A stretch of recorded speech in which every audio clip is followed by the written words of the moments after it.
Eu preciso te contar uma história. Tudo começa no dia 11 de setembro de 2001. Sim, quando ocorreu os ataques às Torres Gêmeas. Só que não é sobre isso que eu quero falar. É sobre alguém que testemunhou isso. Não muito longe dali, no rio Hudson, tinha um jovem chamado Gerard Way. E ele viu tudo muito de perto. E alguma coisa mudou nele. Ele ficou muito tocado. Isso inspirou ele a criar uma banda chamada My Chemical Romance. A banda se tornou um sucesso, com a sua estética emo, que não só virou moda entre os jovens, mas influenciou um monte de gente. Tanto no jeito de se vestir, como no jeito de pensar, como no jeito de criar música. Muitas bandas vieram por causa da influência do My Chemical Romance, desse movimento encabeçado pelo Gerard Way. E uma dessas pessoas que foi influenciada por ele foi uma escritora, que fez uma fanfic, onde o Gerard Way seria um vampiro. Só que ela não podia lançar uma fanfic como uma obra original se ela quisesse ganhar dinheiro. E aí ela readaptou a obra, tirando toda a parte que mencionava a banda e o cantor, e aí nasceu o livro Crepúsculo. Mas peraí, você acha que essa história ainda tá muito normal? Então olha só, outra escritora, apaixonada por Crepúsculo, fez uma fanfic utilizando os personagens Edward e Bella, os personagens de Crepúsculo. E também depois ela readaptou aquela obra para se transformar num livro original. E aí nasceu 50 Tons de Cinza. Ou seja, se o atentado do 11 de setembro não tivesse acontecido, não teria My Chemical Romance, não teria Crepúsculo, não teria 50 Tons de Cinza, e a atriz do filme não teria casado com Chris Martin, e provavelmente não existiria o último álbum do Coldplay. Tudo isso por causa do 11 de setembro. Parece loucura? É só a teoria do caos. E assim, pode até ser que realmente tem algumas informações faltando nessa história. Mas a questão aqui é que essa ideia de que um ato, uma ação, um movimento pode causar uma reação em cadeia infinita, que se estende até o fim da humanidade, é o que a gente chama de teoria do caos. A teoria do caos foi proposta inicialmente pelo matemático Edward Lorenz, e segundo suas próprias palavras, o bater das asas de uma borboleta no Brasil pode causar um furacão no Texas. Tá, eu acho que a teoria tá clara, mas o que isso quer dizer de verdade na prática? Basicamente, que qualquer coisa que você muda agora causa uma reação em cadeia infinita que vai criar um sistema caótico que é impossível de ser previsto. Ou seja, cada pequena escolha, mesmo que racional que a gente faz, na verdade traz consequências que se estendem praticamente para sempre, mesmo que a gente não perceba. E assim, eu não tô falando que o que tu comeu hoje de manhã vai influenciar na economia do Japão. Não é isso. Nem sempre as consequências vão ser tão escancaradas. Mas a questão é que a longo prazo tudo muda. Cada pequena escolha, cada fala, sempre vai ter algum tipo de consequência no futuro. É só tu pensar nas pessoas que tu conhece, por exemplo. Quantas pessoas tu não teria conhecido se tu não estivesse naquele lugar exato, naquele momento, naquela exata hora?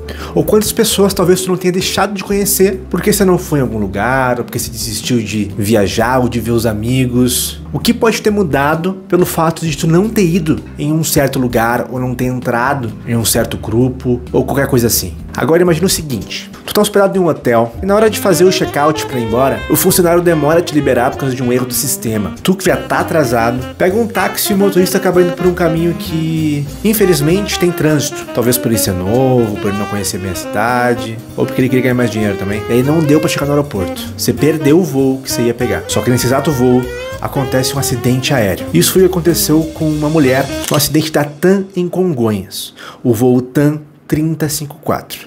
O acidente deixou 199 mortos. Ela perdeu o voo por 30 minutos de atraso. Se tu for parar pra pensar, muita coisa poderia ter mudado isso. Se ela tivesse feito o check-out mais cedo, se o sistema não tivesse dado problema, se o motorista do táxi conhecesse melhor a cidade ou pegasse um caminho que não tivesse trânsito, talvez ela não estivesse mais viva. E é muito louco pensar isso. Inclusive, recentemente teve outro caso parecido, onde um passageiro perdeu o voo da Voo e Paz, que também acabou caindo. Antes disso, ele tinha brigado com o funcionário, ficado muito bravo, e depois ele chegou a chorar, agradecendo porque o funcionário que não deixou ele entrar no avião tinha salvado a vida dele.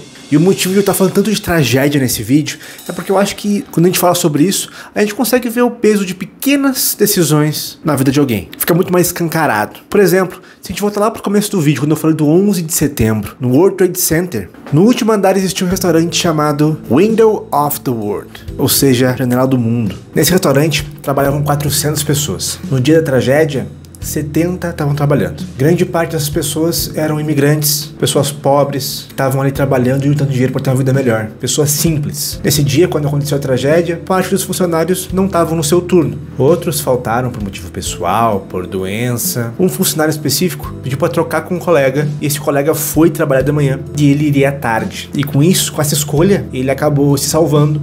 E E o colega, não. O fato é que quem sobreviveu sabe que aquilo podia acontecer com qualquer um deles. E é por isso que depois os funcionários desse restaurante se juntaram, criaram o restaurante Colors em Manhattan, para deixar essa história viva. E esses nomes que se perderam faziam com que eles sejam lembrados. E assim, não é só com tragédias que isso acontece. Na realidade, todo dia surgem histórias improváveis. Um celular toca no momento exato, um semáforo fecha, uma bebida derrama. Por um simples fato, pessoas se livram de acidentes. Para cada notícia de um desastre, existem centenas, dezenas, milhares de relatos de vidas que foram salvas por pequenos acontecimentos que ninguém nota, ninguém ouve falar. No cotidiano, até algo banal pode te livrar de um destino. Cada segunda, cada escolha que você faz no dia a dia vai mudar como o teu dia termina, como vão ser teus próximos dias e como vai ser tudo daqui pra frente. Parece até filosofia, mas na real, por mais que eu odeie admitir isso, é matemática. São possibilidades matemáticas. Cada ação traça um caminho, um emaranhado dessas possibilidades. A gente até pode escolher qual livro vai ler,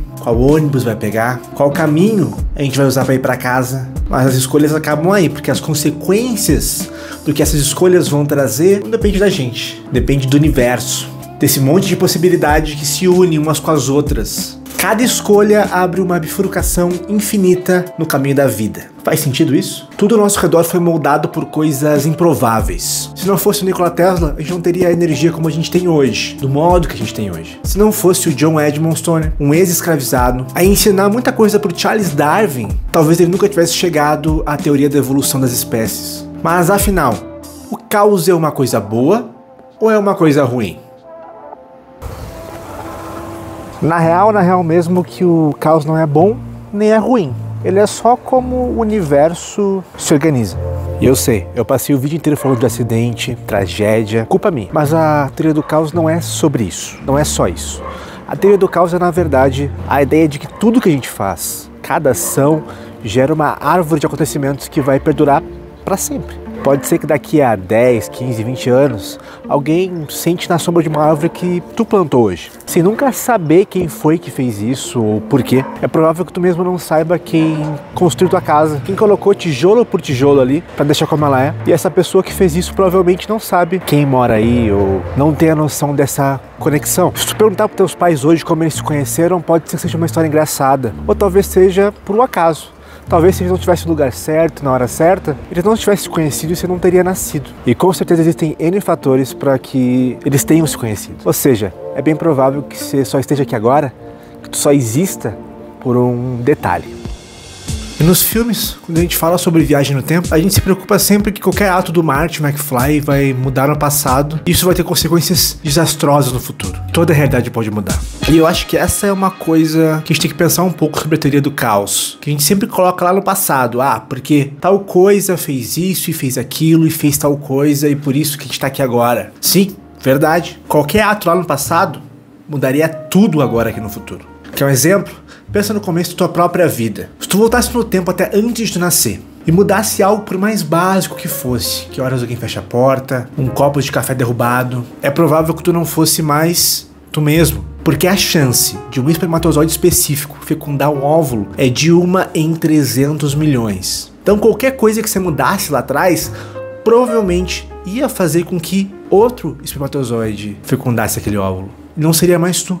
Inclusive, o único filme que eu já vi falando sobre isso é o Questão de Tempo. Então, assim, a questão aqui é que a teoria do caos, na realidade mesmo, ela importa mais sobre o que vai acontecer do que o que já aconteceu. Pois é, você mudaria uma coisa lá no passado, mudaria tudo. Mas o que você faz agora, você faz no hoje, também muda tudo pra frente.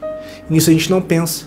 Cada ato que a gente faz vão ter consequências no futuro. Cada coisa boa que a gente faz pra uma outra pessoa, pra um animal, isso vai mudar o mundo de alguma forma. Às vezes pode parecer que a nossa existência é insignificante, mas na real mesmo, só de estar aqui hoje, agora, tu já mudou o mundo. Cada ação, cada coisa que a gente faz, importa. É tudo uma questão de caos.